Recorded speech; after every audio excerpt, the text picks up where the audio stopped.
Alright guys, and welcome to the channel. Carrying on with the Spider-Man with Building Kingpin, we have the Red Goblin. As you can see, we have the Kingpin leg, we have the figure, the Red Goblin with his little tendrils and that. We have a little Goblin bomb. It says Red Goblin, Spider-Man, amazing Spider-Man logo, Spider-Man bit on top.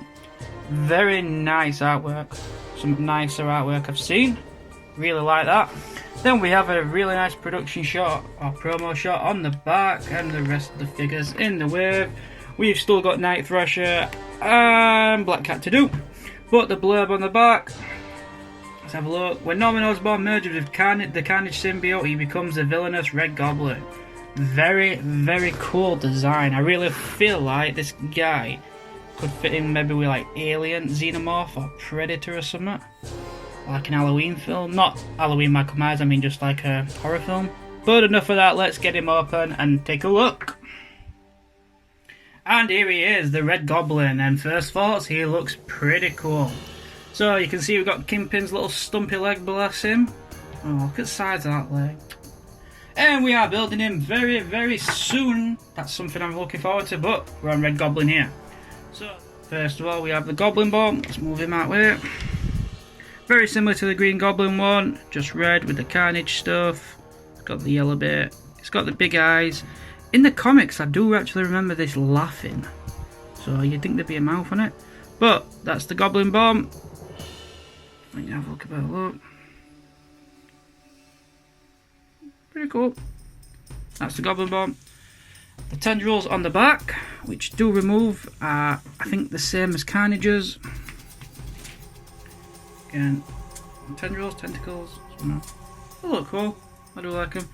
And then the ones on the figure, these are not removable as far as now they look moulded. Got some of his legs, and then we have this gargantuan tail, which I'll get to in a minute. So articulation, we have the head on a ball joint. It rocks quite far forward and quite far back. We have arm rotation all the way around and then out. Double jointed elbows. The wrist is on a rocker and a swivel. We have a hab crunch. That's how far you're going to get going forward. Goes back, practically no movement going back. We have a break at the hips. We have leg movement, which kicks out and then kicks back. But as you can see, the tail's going to get in the way. Upper thigh break. Oh, bicep break as well. I forgot. It's got an upper bicep break as well. Thigh break. Double jointed knees, a boot cut, just spotted, and then the ankle is on a rocker and a pivot. It's pivot and swivel. Pivot. Oh, but the leg movement is hindered quite a lot due to this big gargantuan tail. So let's go over the figure and have a look at him now. So standout for me is this head sculpt. It reminds me like some old witch. Really has got a goblin vibe to it. Mouth is a soft vinyl, the ears are a soft vinyl.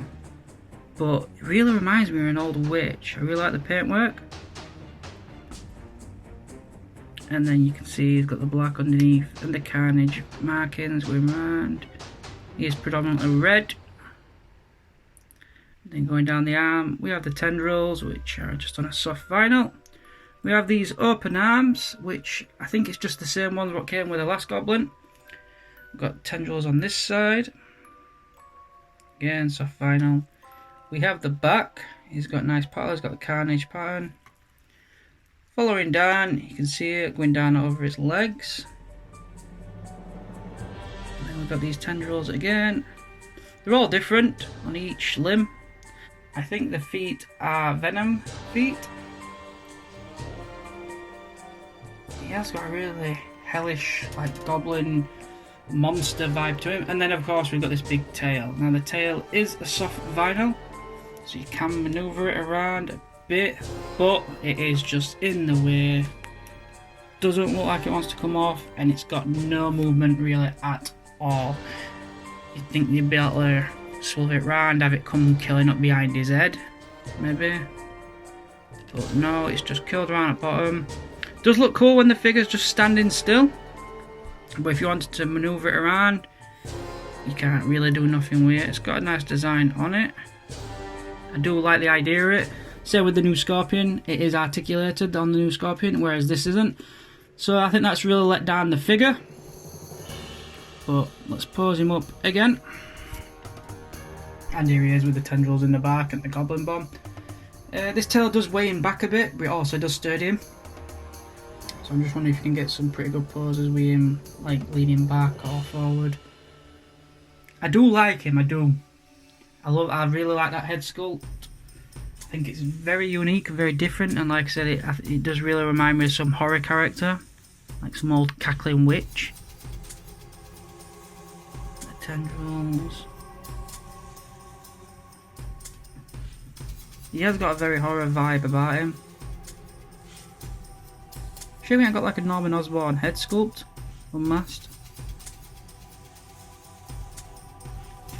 But I want to know your thoughts. Have you got this figure?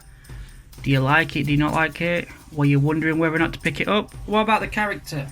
Do you prefer him like this, or do you prefer the Green Goblin or the Goblin King? Or just the plain Norman Osbourne? Biggest letdown for me is this tail. I think if this tail were articulated, I think I'd really like it. I do like it, I just don't really like it. I'm not in love with it, should I say. But guys, let's go and try and get some good photos. See what we can do with him, and I will see you in the next one. We are getting very close to building Kingpin. Cheers guys, bye!